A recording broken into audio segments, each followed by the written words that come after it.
Kamu tahu nggak, sejak hidup minimalis, hal-hal yang dulu saya anggap sangat menarik dan sangat menyita perhatian saya, sekarang sudah tidak menarik lagi buat saya. Hidup minimalis ini bikin saya jadi lebih asik menikmati hidup. Kamu mau tahu nggak apa aja tuh hal-hal yang dulu saya tertarik banget, sekarang udah nggak tertarik lagi itu? Saya kasih tahu ya. Yang pertama, barang bermerek. Dulu saya tertarik banget kalau ngelihat barang bermerek. Rasanya tuh ya, kalau pakai barang bermerek itu kelihatan lebih keren, lebih percaya diri gitu kan. Kayak orang tuh kalau ngelihat penampilan kita pada waktu kita pakai barang bermerek seakan-akan beda gitu ngelihat penampilan kita. Sejak jadi minimalis, barang bermerek udah tidak menarik lagi buat saya. Yang penting buat saya sekarang adalah bukan mereknya, tapi fungsinya. Ya, akan lebih bagus lagi kalau dia bisa dipakai tahan lama gitu. Jadi kalau bisa dapat barang yang mereknya biasa aja, harganya murah, nyaman dipakai dan tahan lama, happy banget udah saya. Nggak penting mereknya apa. Kalaupun harus beli barang yang bermerek, itu bukan untuk pamer mereknya, enggak.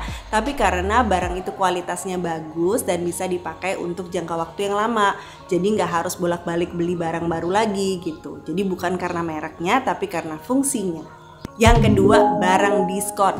Dulu kalau lihat papan sale gitu rasanya kan pengen melipir aja gitu ya, pengen mampir, pengen banget ngeliat barang apa ya yang bisa dilihat, bisa dikutek-kutek gitu di antara barang-barang yang lagi sale ini, mumpung lagi murah gitu kan.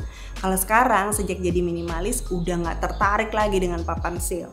Tapi ya kalau misalnya lagi butuh sesuatu terus barangnya lagi sale, ya why not dong. Kalau bisa dapat dengan harga yang lebih murah ya lebih bagus ya kan.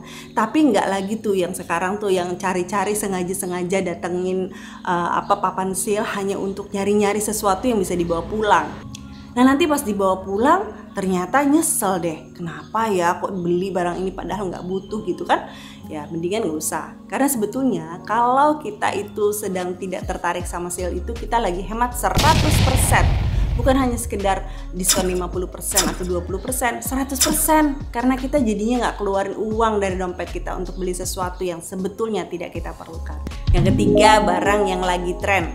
Dulu kayaknya harus banget ngikutin tren kan, supaya selalu kelihatan kekinian. Jadi handphone baru, baju baru, celana baru, jam tangan baru. Pokoknya harus kelihatan up to date lah gitu kesannya. Sejak jadi minimalis udah gak peduli lagi sama tren. Kalau memang butuh beli, kalau nggak butuh nggak beli itu. Walaupun nih lagi jadinya nggak ngikuti tren, jadi nggak kekinian, ya rapopo lah nggak apa-apa gitu kan. Sekarang sih udah nggak lagi FOMO lah, nggak ada fear of missing out, takut ketinggalan, nggak ada lagi. Yang keempat, pendapat orang lain. Kalau dulu ya semua pendapat orang lain saya dengerin. Gloria kamu harus begini, Gloria kamu harus begitu. Semua pendapat orang lain saya tampung. Lama-lama saya pusing sendiri dan gak bisa jadi diri saya sendiri. Karena saya harus ngikutin apa yang orang lain mau kan. Sejak jadi minimalis, saya gak peduli lagi soal pendapat orang lain. Sah-sah aja mereka berpendapat, boleh-boleh aja. Tapi saya sendiri yang menentukan apa yang baik buat saya. Barang apa yang harus saya beli itu tergantung saya sekarang, nggak lagi tergantung orang lain. Saya nggak mau lagi beli barang untuk memuaskan atau menyenangkan matanya orang lain. Saya beli barang karena saya suka, karena saya perlu. Saya nggak peduli pendapat orang lain lagi. Yang kelima, urusan orang lain. Kalau dulu urusan orang lain rasanya itu menarik banget, ya seru banget untuk didengerin. Terus mulai ikutan dipikirin, ikutan dibikin stres gara-gara urusan orang lain. Empati itu bagus sebetulnya. Kalau empati itu kan gimana kita merasakan apa yang orang lain rasakan, itu sebetulnya bagus. Tapi jangan juga sampai mengganggu mental health kita. Kalau dulu tuh saya sampai ikut-ikutan kepikiran, sampai padahal itu nggak ada hubungannya sama saya, tapi ikut kepikiran gitu. Empatinya memang tinggi, tapi kadang-kadang kelebihan sampai mengganggu mental health saya sendiri gitu.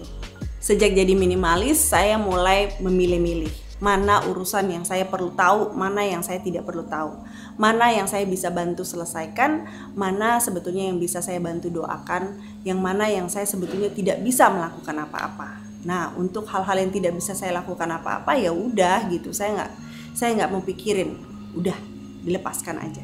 Karena pada saat kita melakukan itu, kita sedang memberikan tempat di otak kita untuk hal-hal yang positif. Sehingga kita nggak terlalu terbebani, kita nggak terlalu stres hanya gara-gara urusan-urusan yang sebetulnya bukan kepentingan kita.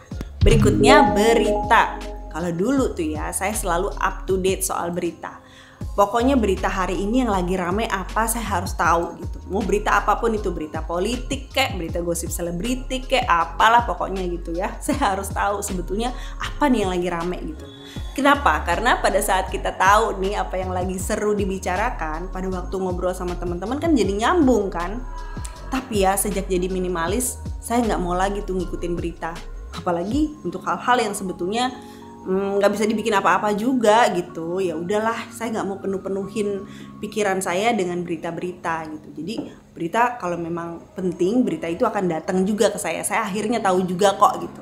Kalau nggak penting, nggak tahu juga nggak apa-apa gitu. Lebih baik seperti itu. Paling-paling dibilang kudet gitu ya, nggak update, kurang update nih gitu sama teman-teman. Ya nggak masalah lah, nggak apa-apa, tolong diupdate aja. Berikutnya, status orang lain. Dulu saya suka kepo sama statusnya orang lain ya kan. Semua sosial media saya harus punya, yang Facebook lah, yang Instagram lah, apalah gitu ya kan. Dan harus tahu banget gitu statusnya orang-orang sekarang lagi pada ngapain gitu. Lama-lama pusing sendiri lah ya. Apalagi kalau ngeliatin status orang yang doyan pamer. Aduh, saya akhirnya unfollow orang-orang yang statusnya itu sekedar pamer-pamer doang, yang nggak membangun gitu ya, saya unfollow aja. Kemudian sosial media yang nggak terlalu penting buat saya uninstall gitu. Jadinya sekarang cuma beberapa aja yang saya follow. Itu lebih enteng hidup jadinya, gak selalu iri lihat hidupnya orang lain, gak selalu kepengen tahu tentang apa yang orang lain lagi lakukan. Udah jadi lebih enak sekarang, sejak jadi minimalis jadi lebih enteng rasanya gitu. Gak perlu punya sosial media banyak-banyak, lebih enak kok. Sejak hidup minimalis, hidup jadi terasa lebih ringan dan menyenangkan karena udah ada filternya. Apa hal yang penting buat kita, apa hal yang tidak penting gitu kan. Nah sekarang gantian ya, saya udah ceritakan hal-hal yang tidak lagi menarik dalam hidup saya sejak hidup minimalis. Bagaimana dengan kamu? Tulis di kolom komen di bawah, saya tungguin ya. Hal apa sih yang udah gak menarik lagi buat kamu sejak hidup minimalis? Terus di sini nih, di playlist ini saya cerita tentang cara berpikir seorang minimalis. Nanti kita ketemu lagi di sana ya. Thank you for watching. Bye.